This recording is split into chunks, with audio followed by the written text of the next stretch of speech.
Now Srila Bhaktivinoda Thakur, he has explained very carefully who can preach.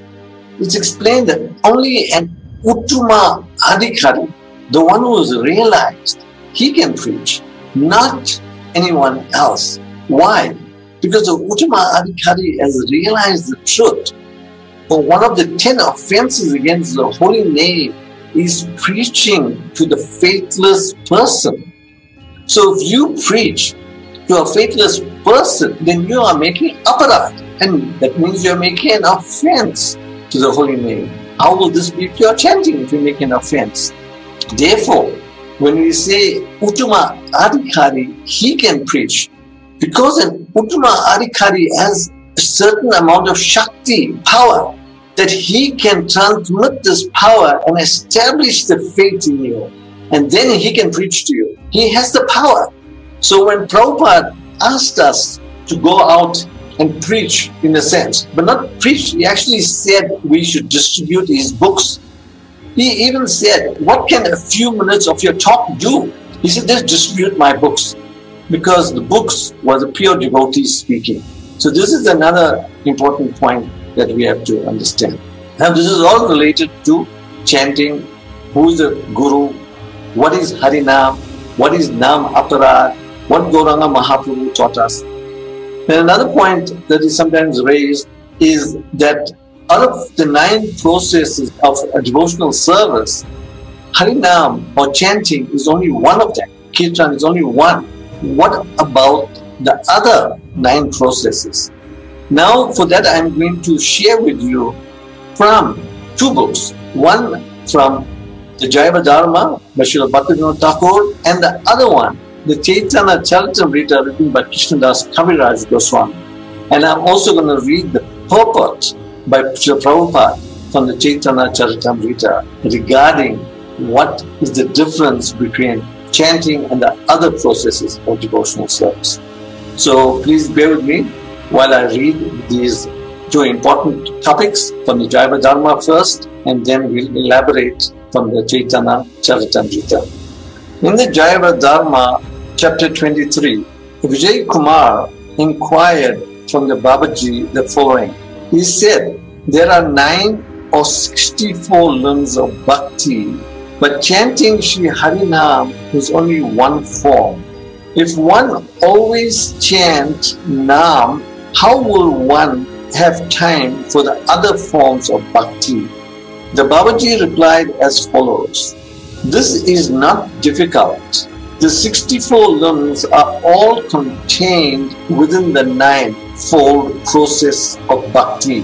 During chanting of Nam, all other limbs of bhakti are present, although they may not be evident.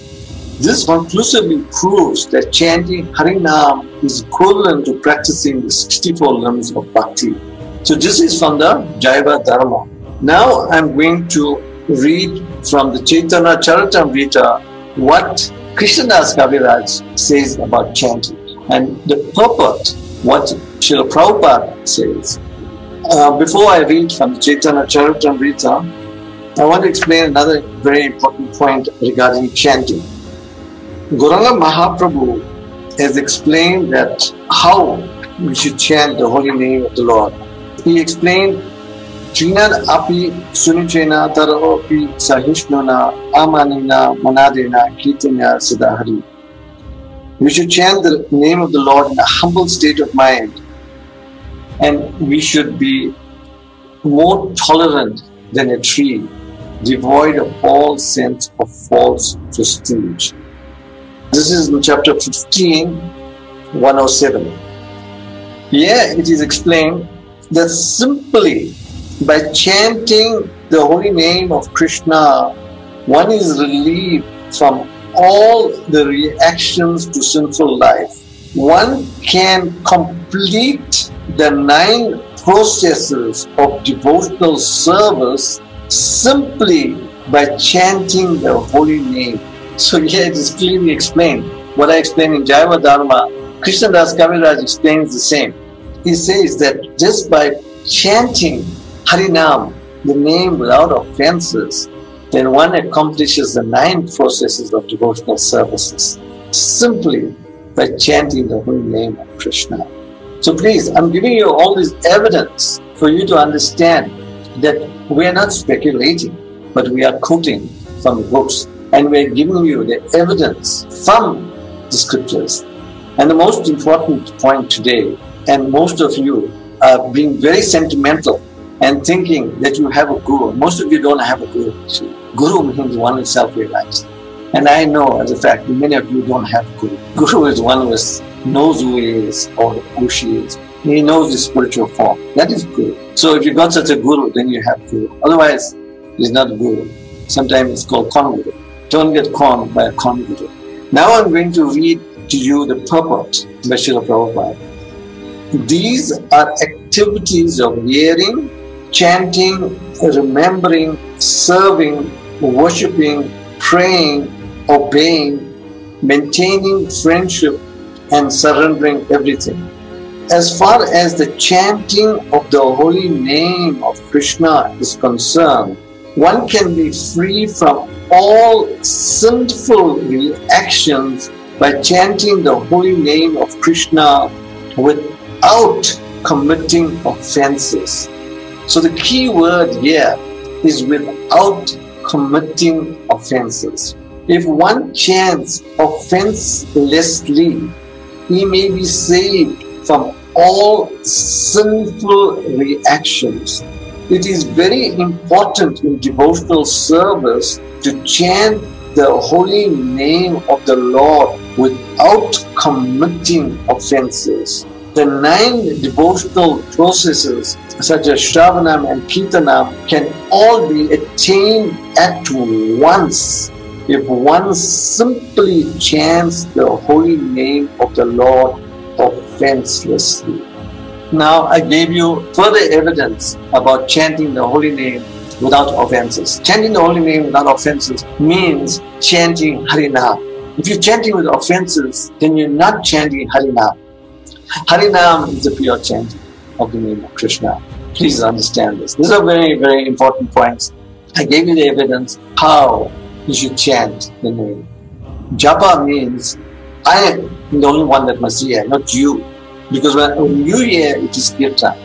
But just to explain. So how I chant the name normally, to focus my attention, I close my eyes so I'm not distracted, and I start to chant the name.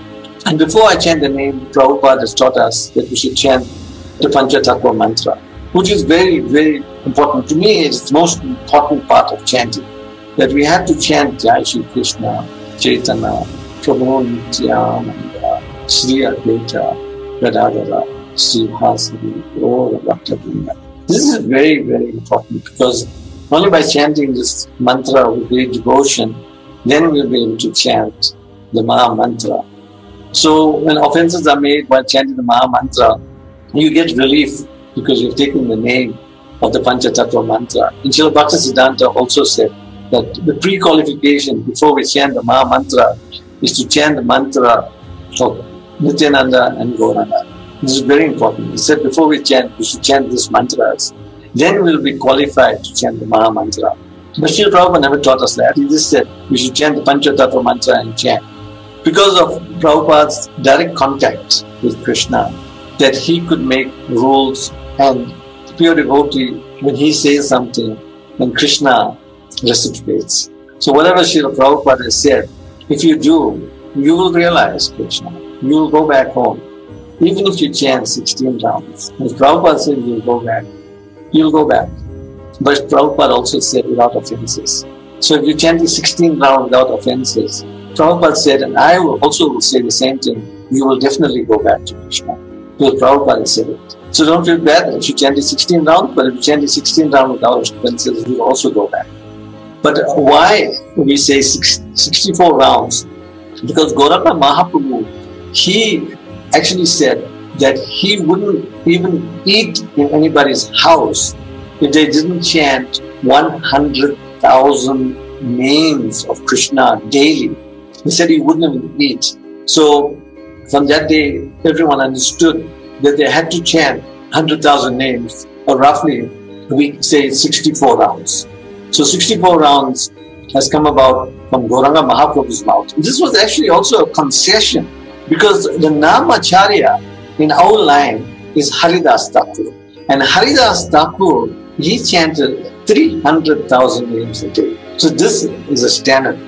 So Gauranga Mahaprabhu, he just made us a concession. He said, because so many of us are engaged in household life and we have so many duties, so he has reduced it out of his kindness to only 64 rounds. And lots of people think this 64 rounds is a lot.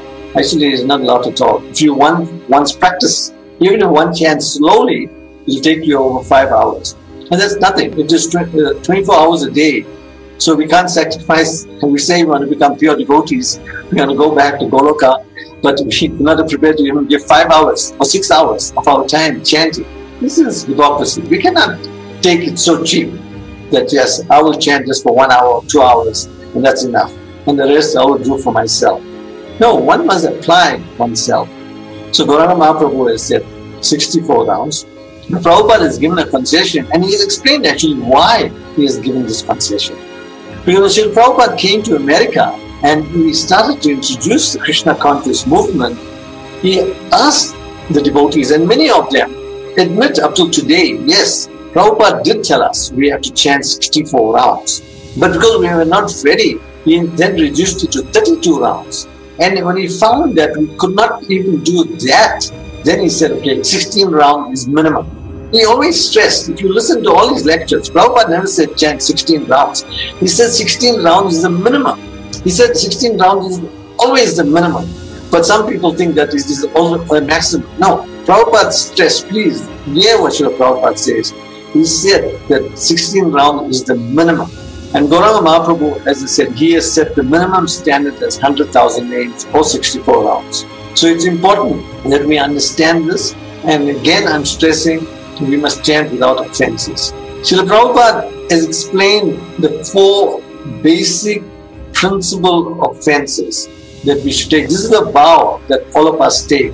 No gambling, no meat eating, no illicit sex, and no intoxication. I know most people follow, or sadhaks, they follow no intoxication, no meat eating. But it's not so when it comes to gambling. Gambling is also a type of speculation. So mentally, if we speculate, it may be like this, he may be like that, or he may be guru, or he may not be guru, then you're breaking the rules, because that is speculation. As soon as you say maybe, I think, then you're using your conditioned mind and you're speculating. So that is also an offense. But the most important offense is illicit sex. And one does not, many people actually don't understand what's the real meaning of illicit sex. Though in the Bhagavad Gita, Krishna has defined what is illicit sex. Krishna has said that sex, to beget a child, that is religion, that is him. So what does that mean? That means any sex life, not to beget a child, is illicit. So if one is performing any types of sex life, in fact, one should not even think of the sex life, or even for men not to think of women even in dreams. This is illicit. So if one wants to go back to Goloka Vrindavan, our original home, then one must give up all sorts of illicit sex life, whether mechanical, physical, whatever, but one must give it up.